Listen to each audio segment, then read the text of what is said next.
मध्य पूर्व एक बार फिर धधक रहा है। होर्मुज की लहरों से उठी चिंगारी अब बहरीन, तेहरान, तेल अवीव और वाशिंगटन तक पहुंच चुकी है।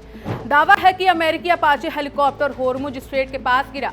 अमेरिका ने इसका ठिकरा ईरान के सिर फोड़ा और फिर शुरू हुआ जवाबी हमलों का सिलसिला। वाशिंगटन से बम बरसे तो तेहरान ने भी संदेश दे दिया, हम चुप बैठने वालों में से नहीं हैं। बहरीन ने अमेरिकी ठिकानों को निशाना बनाने का दावा, इजराइल की नई चेतावनी और डोनाल्ड ट्रंप का पूरी जीत वाला बयान। सवाल यह है कि क्या दुनिया एक और बड़े युद्ध के मुहाने पर खड़ी है या फिर ये ताकत दिखाने की वही पुरानी राजनीति है जिसमें गोलियां कम और संदेश ज्यादा चलाए जाते हैं। आखिर शुरू कहां हुआ ये पूरा विवाद? कहानी शुरू होती है होर्मुज स्ट्रेट से, वही होर्मुज जहां से दुनिया के तेल व्यापार का बड़ा हिस्सा गुजरता है। यानी अगर यहाँ हलचल हुई तो असर सिर्फ ईरान या अमेरिका पर नहीं बल्कि पूरी दुनिया की अर्थव्यवस्था पर पड़ेगा। दावा किया गया है कि अमेरिका AH-64 अपाचे हेलीकॉप्टर समुद्र में गिर गया है। अमेरिकी राष्ट्रपति डोनाल्ड ट्रंप ने सीधे ईरान पर आरोप लगाया है। कहा गया है कि हेलीकॉप्टर को मार गिराया गया। हालांकि दूसरी तरफ अमेरिकी अधिकारियों का एक अलग दावा भी सामने आया है कि हेलीकॉप्टर संभवतः एक ड्रोन से टकराने के बाद दुर्घटनाग्रस्त हुआ। यानी सवाल अब भी बाकी है, हेलीकॉप्टर गिराया गया या हादसा हुआ। लेकिन युद्ध और कूटनीति की दुनिया में अक्सर जांच रिपोर्ट का इंतजार नहीं किया जाता। पहले प्रतिक्रिया आती है, फिर वजह ढूंढी जाती है। अमेरिका ने क्यों दिखाया दम? अमेरिका के लिए ये सिर्फ एक हेलीकॉप्टर का मामला नहीं है, ये प्रतिष्ठा का मामला है। दुनिया की सबसे बड़ी ताकत अगर अपने सैनिकों या सैन्य उपकरणों पर हमले का आरोप लगाती है तो जवाब देना उसकी रणनीति मजबूरी बन जाता है। और यही हुआ। अमेरिकी सेना ने ईरान के खिलाफ हवाई कार्रवाई की। संदेश साफ था, अगर अमेरिकी हितों को चुनौती दी गई तो जवाब मिलेगा। और जवाब सिर्फ बयान से नहीं बल्कि बमों से भी मिल सकता है। ईरान ने क्या कहा? ईरान का जवाब भी उतना ही सख्त था। तेहरान ने कहा जो हमला करेगा उसे जवाब मिलेगा। ईरान के रिवॉल्यूशनरी गार्ड यानी IRGC ने दावा किया कि उसने बहरीन में अमेरिकी सैन्य ठिकानों और अमेरिकी नौसेना के फिफ्थ फ्लीट मुख्यालय को निशाना बनाया। यानी संदेश दो टूक था।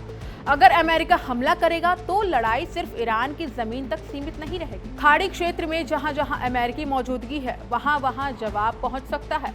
और बहरीन इतना महत्वपूर्ण क्यों है? अब जरा समझते हैं इसको। बहरीन का नाम आते ही अमेरिका क्यों चौकन्ना हो जाता है? बहरीन में अमेरिकी नौसेना का फिफ्थ फ्लीट मौजूद है। ये वही बेड़ा है जो फारस की खाड़ी, अरब सागर और लाल सागर में अमेरिकी हितों की रक्षा करता है। अगर इस ठिकाने पर कोई खतरा पैदा होता है तो ये सिर्फ एक सैन्य अड्डों का मामला नहीं रहता, ये पूरे अमेरिकी समुद्री नेटवर्क के लिए चुनौती बन जाता है। यानी ईरान ने अगर वास्तव में ऐसा संदेश दिया है तो वह सीधे अमेरिका की समुद्री ताकत को चुनौती देने जैसा है। और इजराइल कहाँ खड़ा है? अगर मध्य पूर्व में कोई संकट हो और इजराइल का नाम ना आए तो ऐसा शायद हो ही नहीं सकता। इजरायली सेना पहले ही कह चुकी है कि अगर जरूरत पड़ी तो और बड़े ऑपरेशन किए जाएंगे। मतलब तेल अवीव अभी पीछे हटने के मूड में नहीं दिख रहा। इजराइल की रणनीति हमेशा साफ रही है, खतरा दिखे तो पहले हमला करो, और यही सोच उसे क्षेत्र के दूसरे देशों से अलग बनाती है। लेकिन इस बार समीकरण थोड़ा अलग है, क्योंकि सामने सिर्फ ईरान नहीं बल्कि पूरे क्षेत्र की स्थिरता पर सवाल खड़ा है। ट्रंप और नेतन्याहू के रिश्तों में दरार। दुनिया की राजनीति में दोस्ती भी स्थायी नहीं होती और दुश्मनी भी नहीं। एक समय था जब डोनाल्ड ट्रंप और बेंजामिन नेतन्याहू को सबसे मजबूत राजनीतिक साझेदारी में गिना जाता था। लेकिन अब खबरें कहती हैं कि दोनों के बीच मतभेद बढ़ रहे हैं।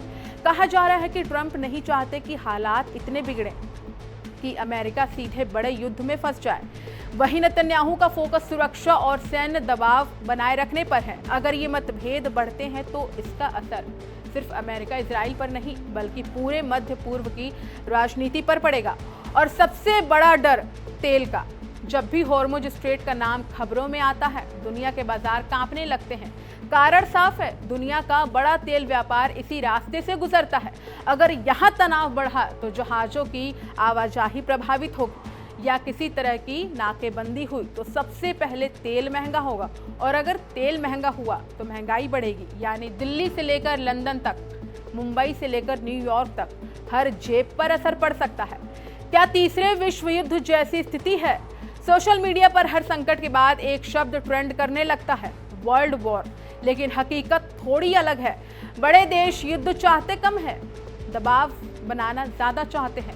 अमेरिका जानता है कि लंबे युद्ध की कीमत क्या होती है। ईरान भी जानता है कि सीधी लड़ाई उसके लिए आसान नहीं होगी। इजराइल अपनी सुरक्षा चाहता है। खाड़ी देश स्थिरता चाहते हैं। यानी हर खिलाड़ी लड़ भी रहा है और बच भी रहा है। यही वजह है कि फिलहाल ये संघर्ष सीमित सैन्य टकराव और शक्ति प्रदर्शन जैसा दिखाई दे रहा है। लेकिन खतरा खत्म नहीं हुआ। इतिहास बताता है कि बड़े युद्ध अक्सर छोटी घटनाओं से शुरू होते हैं। एक गोली, एक मिसाइल, एक दुर्घटना और फिर हालात नियंत्रण से बाहर।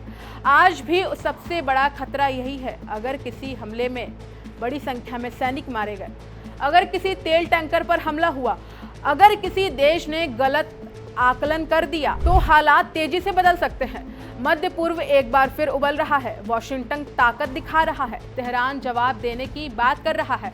इजराइल सतर्क है और पूरी दुनिया तेल की कीमतों पर नजर लगाए बैठी है। अभी गोलियों से ज्यादा बयान चल रहे हैं, लेकिन इतिहास गवाह है, जब बयान बारूद से मिलने लगते हैं तो नक्शे बदलने लगते हैं और ज्यादा समय नहीं लगता। फिलहाल दुनिया की नजरें होर्मुज, तेहरान, बहरीन और वॉशिंगटन पर टिकी है, क्योंकि अगला कदम सिर्फ एक देश नहीं बल्कि पूरी दुनिया की दिशा तय कर सकता है।